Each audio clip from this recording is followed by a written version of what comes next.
Irmãos e irmãs, a palavra do Senhor que nos foi reservada pela liturgia nos fala da fidelidade de Deus e a fidelidade que nós temos que ter também com as coisas santas.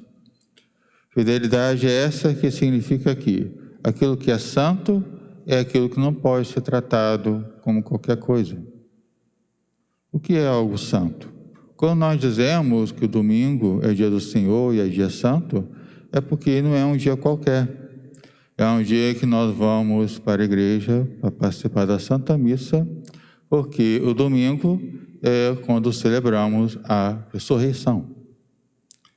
Quando nós tratamos a Sagrada Escritura como sagrada, como santa, é porque ela não é um livro qualquer.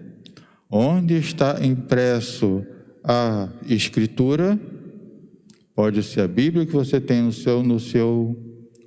na sua estante, pode ser mesmo esse folheto aqui onde está impresso a Escritura, a mensagem da Escritura, ela é santa.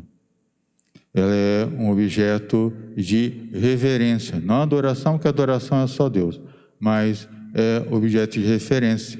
E aquilo que é santo, nós não tratamos de qualquer jeito, mas nós tratamos com respeito e devoção e veneração. Ora, o que Jesus quer dizer nessa palavra é de que justamente aquilo que nós temos de santo em nossa vida, não entregamos a qualquer um ou expomos a qualquer um. Jesus usa a palavra de que cães e porcos era a expressão que os seus conterrâneos se referiam aos pagãos. Tanto os pagãos eram chamados ou de cães ou de porcos. Por quê? Porque não pertenciam à aliança. Mas mesmo aqueles que pertenciam à aliança, ou pelo menos pertenciam ao povo, o povo nem sempre era fiel e acabava caindo na mesma condição de cães, ou seja, indigno das coisas santas. Então, por isso Jesus, nessa palavra, coloca que tenhamos zelo por aquilo que é santo. Zelo pela Escritura, zelo pela palavra, não só, mas zelo por nós mesmos, porque nós mesmos somos santos, porque nós recebemos os sacramentos. Nós fomos consagrados ao Senhor pelos sacramentos. Então, a primeira coisa em nossa vida que nós temos que ter zelo é por nós mesmos. Porque nós somos consagrados ao Senhor pelos sacramentos. Então, da mesma forma, não nos expomos ao pecado, ou pelo menos lutamos para não nos expor ao pecado, porque nos expor ao pecado é jogar aos cães as coisas santas. É jogar aos cães a nossa reputação, a nossa vida de cristãos. Esse mesmo zelo nós vemos também ali na primeira leitura. Pode parecer que não, mas está. O que nós vemos na primeira leitura? Nós vemos uma ameaça de invasão. O reino do norte, reino de Israel, já havia sido destruído, só sobrou de todos os reinos que era composto a Palestina, só sobrou um reino só sobrou Judá, só sobrou aquele reino, e ele era pequenininho, não tinha como se defender, e você tinha ao lado ali uma potência, que era o reino dos assírios, e que o rei Ezequiel confiava no Senhor de que não seria atacado. Então recebe essa carta, essa carta desse rei estrangeiro, desse invasor, dizendo, desista, você não tem como vencer, porque eu sou mais forte. Ezequias, que apesar dos reis de Judá nem sempre serem lá pessoas muito corretas, mas um ou outro era um pouco mais devoto, um pouco mais respeitoso com relação às coisas santas. Ezequiel é um desses poucos. Então ele vai até o templo, apresenta a carta, coloca e diz, Senhor, é o meu pedido. façam justiça, auxilia-nos, porque eu confio em Ti. E é quando Isaías avisa que Deus vai agir. Deus vai agir por quê? Porque ali há o quê? Zelo pelas coisas santas. Ao contrário de muitos reis de Judá, ao contrário de muitos sacerdotes em Israel, em Jerusalém, nem sempre terem sido realmente pessoas que estavam preocupadas com as coisas santas. Apesar disso, alguns outros se mantinham fiéis. E esses poucos que se mantinham fiéis, Deus os preservava. Por isso essa expressão, resto de Israel, porque de todos aqueles que se corromperam, um pequeno resto se manteve e foi preservado ao Senhor. Por quê? Porque o Senhor teve zelo pela sua aliança.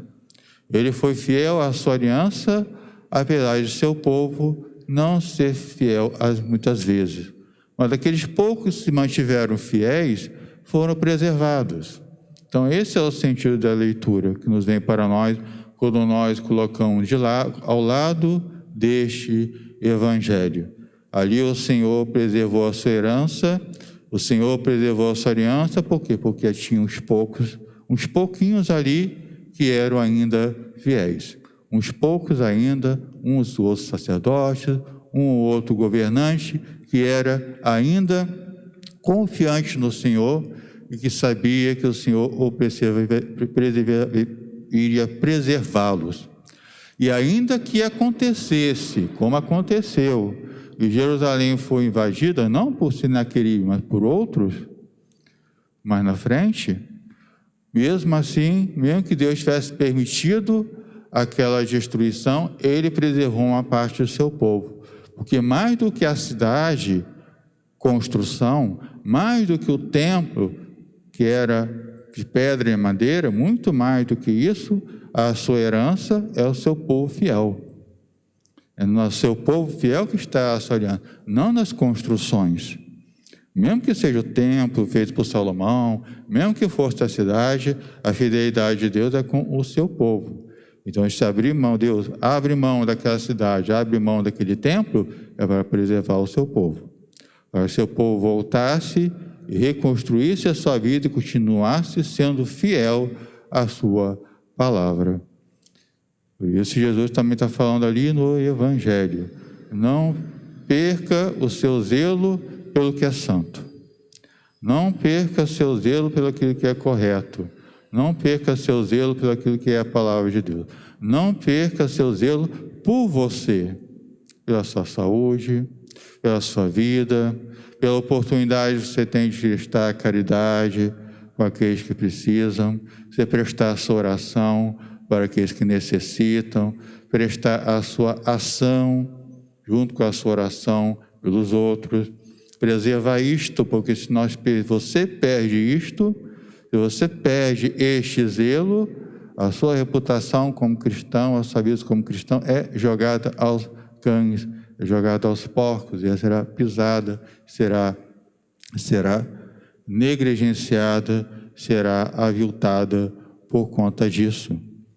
É um caminho exigente? É, porque manter a nossa santidade, manter nosso zelo pela santidade do sacramento que nós recebemos, é um caminho estreito, é um caminho difícil a ser percorrido, mas necessário, porque o Senhor, na sua bondade, recompensará abundantemente aqueles que se mantiverem fiéis por aquilo que Ele tem de santo.